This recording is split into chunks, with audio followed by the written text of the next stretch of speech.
Greetings, friends. When I started this film, it was March 4th of 2020. Now it's the end of August, August the 31st. And I hope to finish this film of this quilt to celebrate the women's right to vote. It is 100 years since the women got the right to vote, and it wasn't easy to achieve that goal. Hi, welcome to No Sewing Until You Quilted. Today, we're going to take you back to the basics of our technique. My book takes you from beginning projects to very complicated pieces. We were just making YouTube videos showing you Bird of Paradise, which is a very complicated design, very tedious. But anyway, we wanted to show you what is possible with this technique. So today we're going to take you back to basics.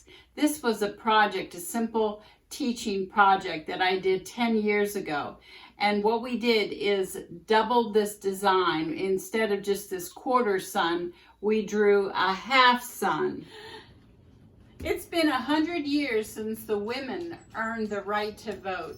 And so we're turning our project into a red, white, and blue celebration of that milestone. All right, so what we did was doubled our design, and this is on our working drawing. That's the one drawing that you're going to build your top on. And before we put the French fuse down, we made freezer paper copies. The freezer paper comes from your, you can find it in your grocery store.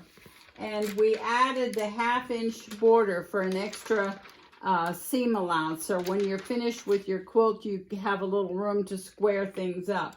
But the inside line is the finished edge of your project. And then you put French fuse over the drawing. The French fuse is only fusible on one side, and you want the fusible side up. You can feel it's the textured side. And on these large pieces, you can double this up. You can use your odd leftover ends of French fuse and just double that. You can still see the numbers through that. So I'm going to tape this down. I use a blue painter's tape so it doesn't leave a residue on my table. I put that down, holding the French fuse in place. You don't stretch it out, but you very carefully just let it relax and float over your drawing, and you tape it down to your working drawing so nothing is going to move. Then our next step, after you have the French fuse down, is to cut out your pieces and very carefully laying them on the corresponding number. And before we cut the freezer paper pattern apart, this is what we're going to use to build the quilt. We want to make sure that we put a registration mark or a tick mark here. It's like darts in a quilt, and it helps you line everything up for building your top. Okay, this is the end of our quilt, but for making this, we have to extend these lines all the way out through the seam allowance, because this is all one pattern piece.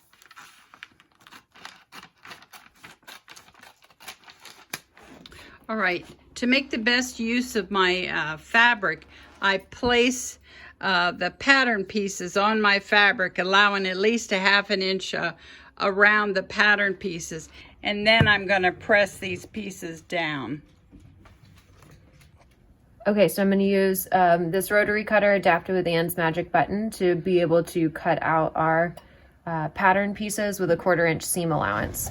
So you just roll your rotary cutter along and use your magic button as a spacer. You generally just cut it into chunks. The button will work for right or left-handed people, and just use your opposite hand to be your steering hand. So hold on to your fabric and use it to move the fabric around, just like that.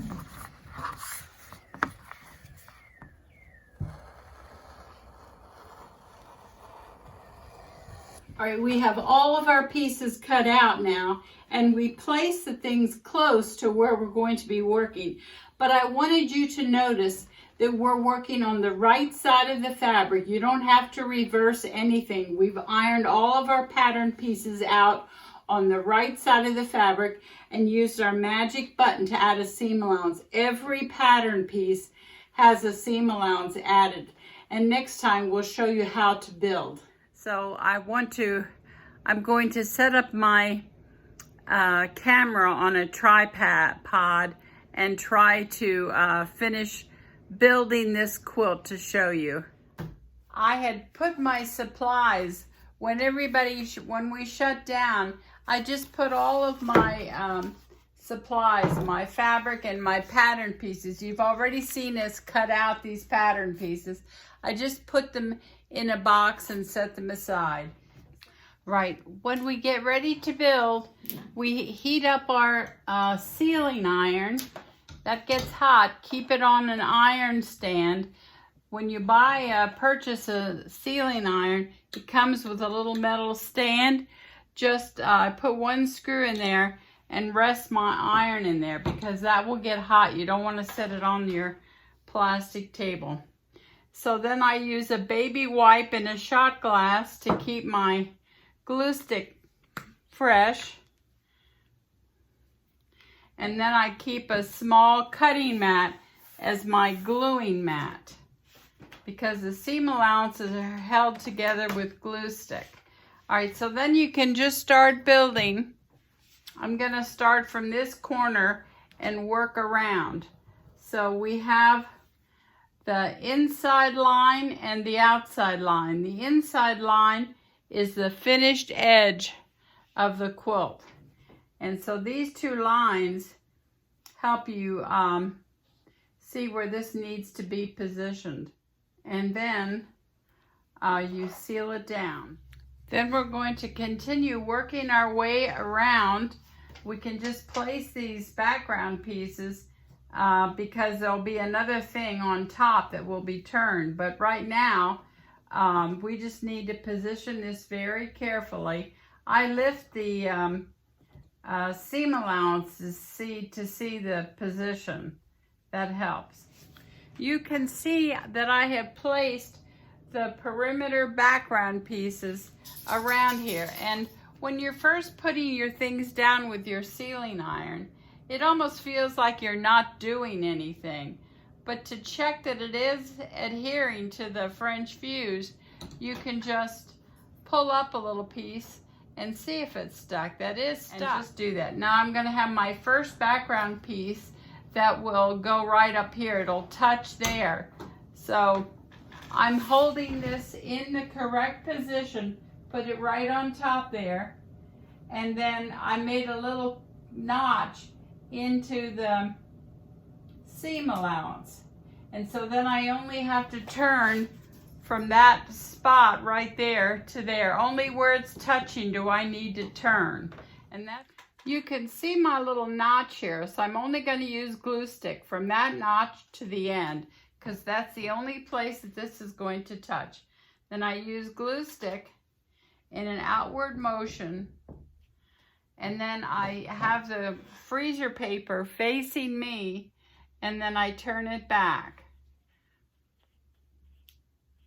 So that's the first gluing. You just use that to pinch it back, and then finger press. That's the only pressing in this entire quilt top. And so then I do the second gluing. When that first seam allowance is turned back, it's kind of reinforced the seam. So now I can slather on the glue stick because that's what's holding the seam allowances together.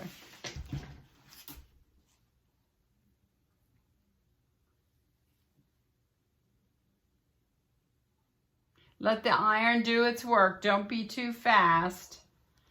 At the end, we will take a big iron and seal everything down. So then I'm going to go over to the other side and do the same thing to this other side.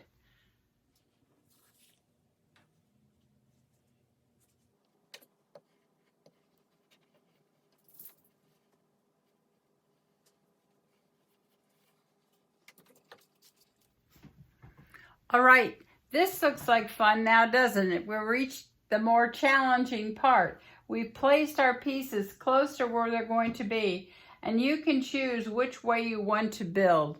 Generally, I build from the background to the foreground, but today I'm going to get rid of some of these bigger pieces first and start building here. So when we hold this up, you hold every piece up, what has to happen?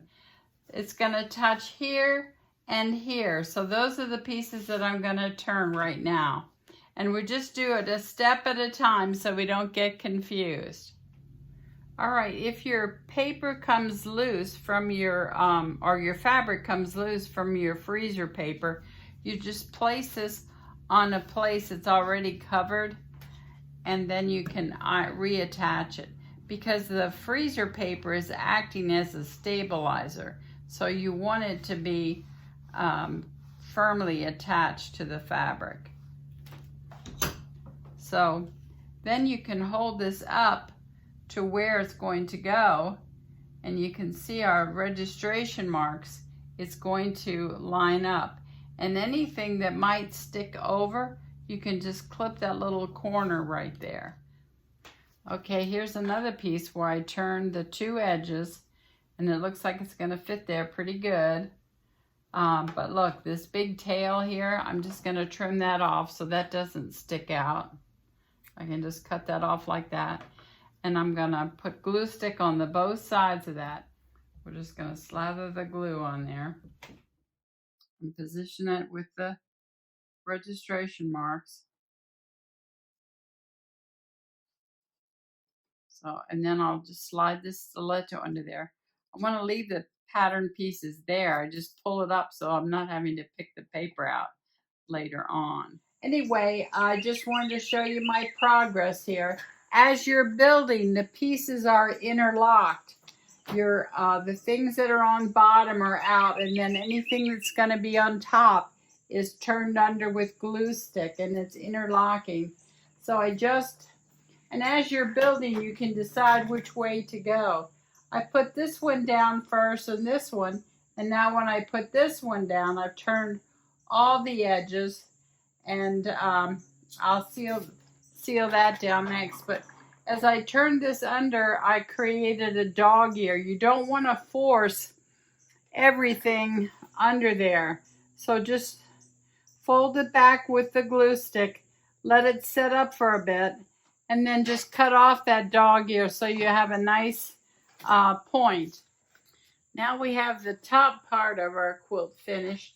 We just have the sun and the border to do yet. So this is one big piece that I'm going to just seal down, and then I'll cover all these seam allowances with the border pieces.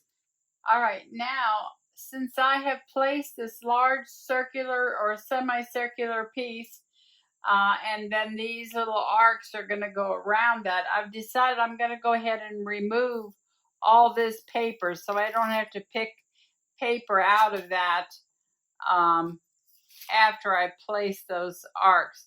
But this arc will give me a nice edge to place all these other pieces. So I'm going to go ahead and remove all this paper.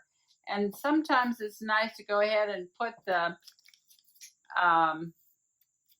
sealing iron down to help remove this paper. Some of the best laid plans don't work out. I decided that I didn't like this fabric in the center here. It's just too blue. There's not enough contrast. So I went to my stash and I found a light and a dark, and I'm going to work those in here. I think I'm going to do the light here and the dark there. So I think I'm going to even use the back of this fabric. You can always use the back of a fabric for a lighter value. You can see how awful this would have been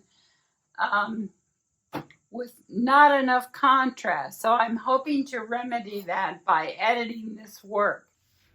All right, I've already edited these two pieces. I think it looks a little better than having so much blue that was the same blue. Just gently pull these pieces up. You don't pull the whole thing up. You want to leave the outside edges attached. We're just trying to lift the area that is around the piece that we want to replace. Always support this when you're tearing it up. You don't want to make a hole in your French fuse, so we just support it. There we go.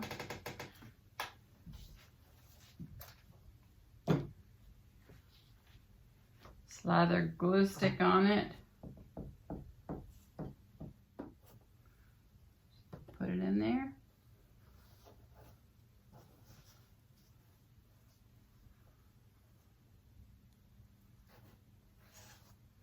That looks pretty good.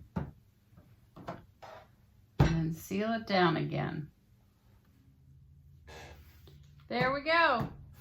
It's possible to edit your work. I'm using this spray base. It's 505 temporary adhesive for fabric to join my layers of my quilt sandwich. Things begin to look a whole lot better once you trim it up. I trim off all the edges before I start machine quilting. I don't want any of the sticky from the spray based to be on my machine, so I make sure I have a clean edge by trimming it up before I machine quilt. I went around all the pieces that are on top first, top stitching, and then I put invisible thread on my machine and just echo quilted each of the shapes. I've centered the letters in my space, and then I just put a couple pins there to hold it. And then I'm going to start stitching around these letters in small stitches so that I can rip off the paper later on. I'll just outline those letters with small stitches.